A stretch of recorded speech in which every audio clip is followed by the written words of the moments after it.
अस्सलामुअलैकुम वरहमतुल्लाहि वबरकातुहू। दोस्तों, मैं Mohammad Kalimullah AU online classes में आप सभी दोस्तों का इस्तकबाल व खैर मकदम करता हूँ। तो चलिए दोस्तों, आज के इस वीडियो में मैं आप लोगों को कहकशां हिस्सा दोम का चैप्टर नंबर 3 यानी क्लास 12 का चैप्टर नंबर 3 पढ़ाने जा रहा हूँ। चैप्टर नंबर 3 का आपका नाम है बाज पुराने लफ्जों की नई तहकीक। आप लोग जो है किताब लिए होंगे तो आप अपने किताबों में देख सकते हैं। ठीक है, देखिए यहाँ मौजूद है बाज पुराने लफ्जों की नई तहकीक। सबसे पहले मैं सैयद सुलेमान नदवी जो ये दिख रहे हैं इनके बारे में पढ़ाऊंगा। ठीक है, इनकी हालात जिंदगी को बताऊंगा। ऐसे बाज पुराने लफ्जों में पुराने लफ्जों की नई तहकीक में कोई ज्यादा जो है इम्पोर्टेंट बातें नहीं है। पुराने लफ्जों को इन्होंने रिसर्च करके कुछ अल्फाज जो है बताए हैं, जिसे मैं बोर्ड पर आप ला दूंगा ताकि आप आसानी से समझ जाएंगे। तो चलिए दोस्तों, हम आगे बढ़ते हैं।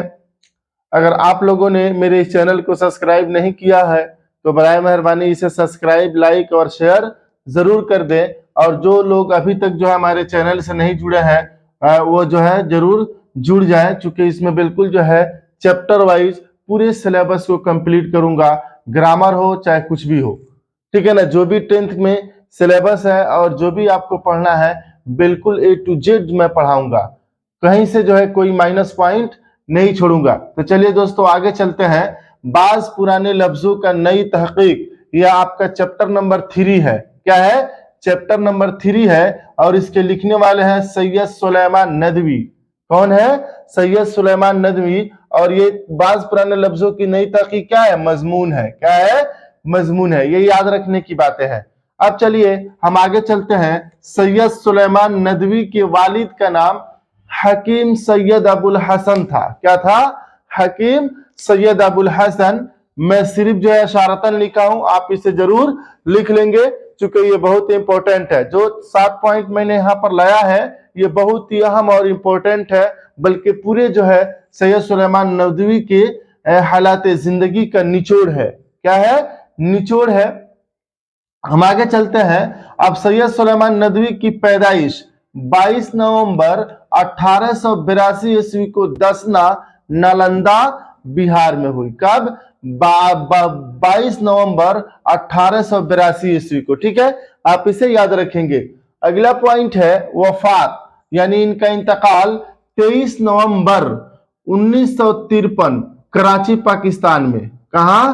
कराची पाकिस्तान में। पैदा हुए हिंदुस्तान में और इंतकाल कहाँ हुआ? पाकिस्तान में। 22 नवंबर को पैदा हुए और 23 नवंबर को इंतकाल किए। ठीक है ना, 1953 ईस्वी में। ये याद रखेंगे आप। अब देखिए पॉइंट नंबर 3 है 1901 में दारुल उलूम नदवतुल उलमा जो लखनऊ में है, जिसे नदवा कहते हैं। क्या कहते हैं? नदवा। जो मदरसे लाइन से पढ़े होंगे वो जानते होंगे। या ऐसे भी अदारा बहुत मशहूर है, अरबी इस्लामिक यूनिवर्सिटी है। क्या है? इस्लामिक यूनिवर्सिटी है। ठीक है, इसमें यहाँ के बच्चे जो है बहुत काबिल होते हैं और अल्हम्दुलिल्लाह इंग्लिश वगैरह और अरबी में बहुत माहिर होते हैं और सलाहियत भी होते हैं। बहुत जो है मशहूर अदारा है लखनऊ का, मैंने इंडिया का। लखनऊ में जो है बहुत मशहूर है और इंडिया तो पूरी इंडिया में इसको लोग जानते हैं। बहरहाल 1901 में दारुल उलूम नदवतुल उलमा गए। अल्लामा शिबली नोमानी जो एक बहुत बड़े आलिम थे, बहुत बड़े जो है अल्लामा थे, अल्लामा शिबली नोमानी के शागिर्द हुए। किसके शागिर्द हुए? अल्लामा शिबली नोमानी के। उसके बाद जो है चौथा पॉइंट है 1902 में इनका पहला मजमून। किनका? सैयद सुलेमान नदवी का पहला मजमून आ सकता है कि सैयद सुलेमान नदवी का पहला मजमून कौन है, क्योंकि आप मजमून के रिलेटेड से पढ़ रहे हैं। ठीक है, तो मजमून के बारे में आपसे एग्जाम में पूछ सकता है और आपके सिलेबस में भी है। ठीक है, तो इनका पहला मजमून खातूनों की तालीम। खातून मतलब क्या होता है? औरत। ठीक है ना, औरतों की तालीम। पटना रिसाला अलपंच से शाये हुआ। पहला मजमून इन्होंने लिखा खातूनों के तालीम, जो पटना रिसाला अलपंच। अलपंच जो है एक रिसाला था, वो उसी में जो है इसे छपा, उसी में इसे छपवाया गया। ठीक है ना, इसे याद रखेंगे। अलपंच जो है रिसाला में ये जो है मजमून इनका छपा, खातूनों की तालीम। समझ रहे हैं ना, इसे याद रखेंगे। आगे हम चलते हैं, शाय मतलब छपना, ठीक है, पब्लिश होना। आगे है पॉइंट नंबर 5, 1903 में मौलाना अबुल कलाम आजाद के अखबार अल हिलाल से जुड़े। मौलाना अबुल कलाम आजाद को सब कोई जानते होंगे, ये फर्स्ट एजुकेशन मिनिस्टर है हमारे इंडिया के, ठीक है, और बहुत बड़े जो है फ्रीडम फाइटर भी रहे हैं और बहुत बड़े काबिल आदमी भी है, ठीक है ना। इनका इंडिया मीन्स फ्रीडम काफी जो है मशहूर बुक है, आप लोग उसको जानते होंगे, ठीक है। तो अल हिलाल इनका अखबार जारी होता था, उसी से ये जुड़े। कौन जुड़े? सैयद सुलेमान नदवी। छठा पॉइंट है, अल्लामा शिबली नुअमानी सीरतुन नबी सल्लल्लाहु अलैहि वसल्लम की पहली जिल्द मुकम्मल और दूसरी जिल्द नामुकम्मल था के 18 नवंबर 1914 को इंतकाल कर गए। यानी इन्होंने सीरतुन नबी लिखना शुरू किया था, एक जिल्द तो लिख चुके थे, कंप्लीट कर लिया था, लेकिन दूसरे जिल्द अभी जो है कंप्लीट नहीं कर पाए थे, दूसरा भाग जो है नहीं लिख पाए थे, जब तक कि 18 नवंबर 1914 को इस दुनिया से रहलत फरमा गए, यानी उन्होंने इस दुनिया को छोड़कर चल दिया। उसके बाद जो है बाकी 6 जिल्दें सैयद सुलेमान नदवी ने लिखा। बाकी जो है 6 जिल्दें याद रखिएगा, बाकी के 6 जिल्दें सैयद सुलेमान नदवी ने मुकम्मल किए। 2 जिल्द तो लिख चुके थे, 4 जिल्द और लिखे तो 6 जिल्द हो गए, यानी बाकी के 4 जिल्द आप कह सकते हैं या 4.5 जिल्द, क्योंकि अभी जो है दूसरी जिल्द मुकम्मल नहीं हुई थी, ठीक है। तो ऐसे आप ये अपना याद रखेंगे कि बाकी के 6 जिल्दें सैयद सुलेमान नदवी ने लिखा, ठीक है ना। बाकी के 4 जिल्दें, ठीक है ना, यहां 6 नहीं लिखेंगे, बाकी के 4 जिल्दें कौन लिखे? सैयद सुलेमान नदवी ने। 6 को हटा दीजिए, कंफ्यूजन पैदा होगा, ठीक है। सैयद सुलेमान नदवी ने लिखा, तो 4 और 2 6 हो गया, ठीक है ना। तो अब जो है इतना याद रखेंगे, सीरतुन नबी सल्लल्लाहु अलैहि वसल्लम कितने जिल्दों में है? सीरतुन नबी हम सिर्फ स्वाद दे देते हैं, सल्लल्लाहु अलैहि वसल्लम 8 नंबर में इसे लिख लेंगे, ठीक है। सीरतुन नबी सल्लल्लाहु अलैहि वसल्लम 6 जिल्दों में है। कितने में है? 6 जिल्दों में है। जिल्द मतलब भाग होता है, यानी 6 भाग में 6 जो है इसकी जिल्दें हैं, 6 जो है इसके भाग है। समझ रहे हैं ना। आगे हम चलते हैं। अब 7 नंबर में है तकसीम हिंद, यानी जब जो है हमारे देश का बंटवारा हो गया, हिंदुस्तान का बंटवारा हो गया, उसके बाद जो है जून 1950 में सारी इमलाक यानी सारा जो है अपना धन दौलत हिंदुस्तान में छोड़कर कहां चले गए? पाकिस्तान चले गए, ठीक है ना। और वहीं पर तो इसीलिए वहीं पर जो है उनका इंतकाल हो गया, ठीक है ना। ये मैं आपको यहाँ बताया था, कराची पाकिस्तान में इनका इंतकाल हुआ था। अब देखिए, बाज पुराने लफ्जों की नई तहकीक में कोई ज्यादा बातें नहीं है, कुछ ऐसे अल्फाज है जिसका तहकीक इन्होंने किया है, जिसको मैं आपको बताने जा रहा हूं। आप इसे जल्द जो है अपने कॉपी में नोट कर ले, ताकि उसे मैं आपको बता दूं। तो चलिए दोस्तों, अब हम आगे चलते हैं और जानते हैं कि बाज पुराने लफ्जों की नई तहकीक इन्होंने जो किया है वो कौन कौन सा है। पहला जो है 1 नंबर में हम फुतूर को देखते हैं। फुतूर तोड़ने के, इसका माना क्या है? तोड़ने के है, ठीक है। इसका माना क्या है? तोड़ने के, समझ रहे हैं ना, तोड़ना, ठीक है। उसी तरह अफ्तारी भी इसी से निकला है। अफ्तारी जो हम करते हैं, रोजा रखते हैं और रोजा रखने के बाद जो शाम में रोजा खोलते हैं, क्या करते हैं? उसी को हम अफ्तारी, इसी से निकला है अफ्तारी, ठीक है ना। अफ्तारी वर्ड समझ रहे हैं, इस बात को अच्छा से समझ लीजिए। अब आगे चलते हैं।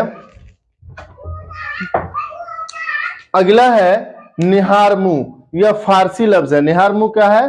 फारसी लफ्ज है, ठीक है। और फारसी लफ्ज आप जानते ही हैं, असल इसका क्या है? नाहार। क्या है? नाहार। ना यहाँ नफी के लिए इस्तेमाल किया गया है, असल वर्ड क्या है? नहार है, जिसको मैं 3 नंबर में ला दिया हूं। निहार मुंह जानते ही हैं, मैंने जो बासी पेट रहते हैं उसे निहार मुंह कहा जाता है। आगे इसमें ना जो है नफी के लिए और हार ग़िज़ा के लिए इस्तेमाल किया गया है, यानी बगैर खाए हुए। इसका माना जो है, जैसे जो है नहार मुंह होता है, जो बगैर खाए हुए रहते हैं, सुबह में खाना नहीं खा पाते हैं, उन्हें लोग कह देते हैं कि ये निहार मुंह है। क्या है? निहार मुंह है। उसी तरह जो है एक वर्ड है कलिया। क्या है? कलिया। कली जो है अरबी में भूनने को कहते हैं। क्या कहते हैं? कली का मानना क्या होता है?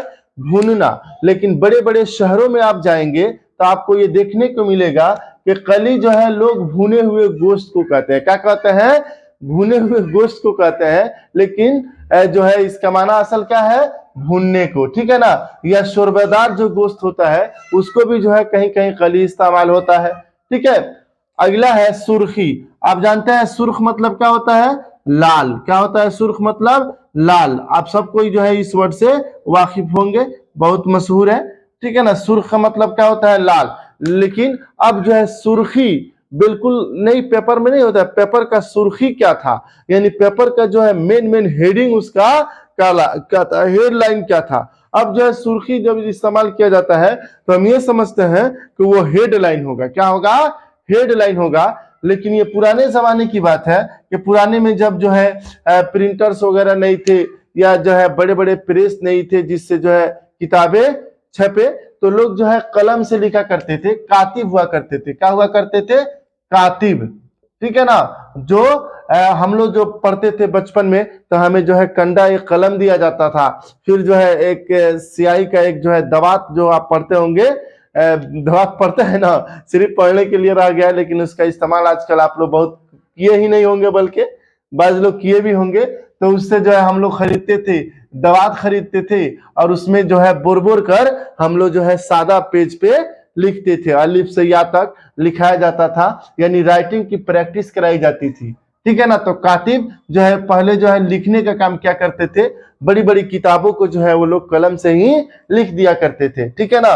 तो जो हेडिंग हुआ करता था उसमें, उसको लाल से लिखते थे ताकि जो है बिल्कुल अलग से ही झलक जाए, ठीक है ना। उसी के इस्तेमाल से अब जो है प्रेस खानों में भी हेडलाइन को डायरेक्ट उसका नाम ही दे दिया गया सुर्खी। समझ गए होंगे।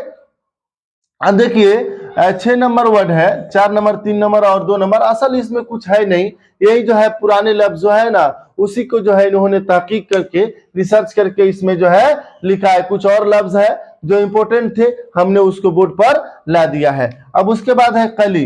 ये फारसी में रांगे, कली को रांगे कहते हैं, ठीक है ना। रांगा जो होता है ना, आप देखेंगे जैसे बहुत सारे लोग ऐसे दुकानदार होते हैं जो है ज्यादा सामान लेने के लिए किलो वगैरह में जो बटखारा होता है, जो किलो होता है, उसमें रांगा भर देते हैं ताकि जो है ज्यादा जो है धान और या गेहूं जो है देहात साइडों में होता है, ऐसे ज्यादा जो है हम धान या गेहूं ले सके, ठीक है। और उस तरह जो है उसे चोरी भी करते हैं, उसे डंडी मारना कहते हैं। ये ऐसा करना जो है बहुत बड़ा गुनाह है। तो फारसी में रांगे को कहते हैं, ठीक है ना।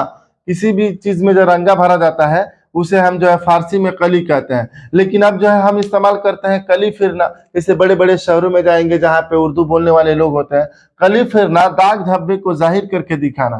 कली फिरने का जो है जो हमारे यहाँ इस्तेमाल वाला लफ्ज है, उसका माना होता है दाग या धब्बे को जाहिर करके दिखाना कि ये दाग है। उसके बाद जो है कली करना।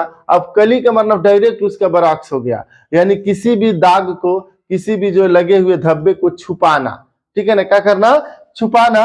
यानी देखिए, चूने से मकानों पर सफेदी फेरी गई, यानी जब मकान वगैरह पर कोई दाग वगैरह धब्बा वगैरह लग जाता है तो आप देखते हैं जो है पेंट कर दिया जाता है किसी दूसरे कलर से, सफेद से भी किया जा सकता है और भी कलर से, लेकिन यहाँ जो है सफेदी मुराद है। कली करना क्या है? सफेदी मुराद है। तो आपका जो है ये चैप्टर नंबर 3 बिल्कुल मुकम्मल हो गया।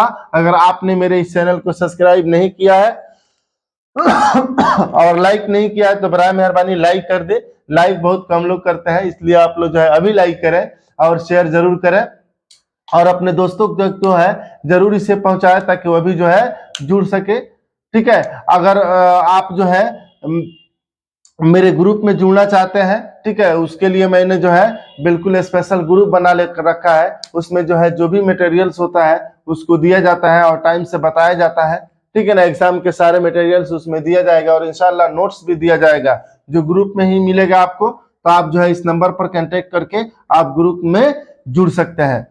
तो चलिए दोस्तों, खुदा हाफिज, अस्सलाम वालेकुम व रहमतुल्लाहि व बरकातहू।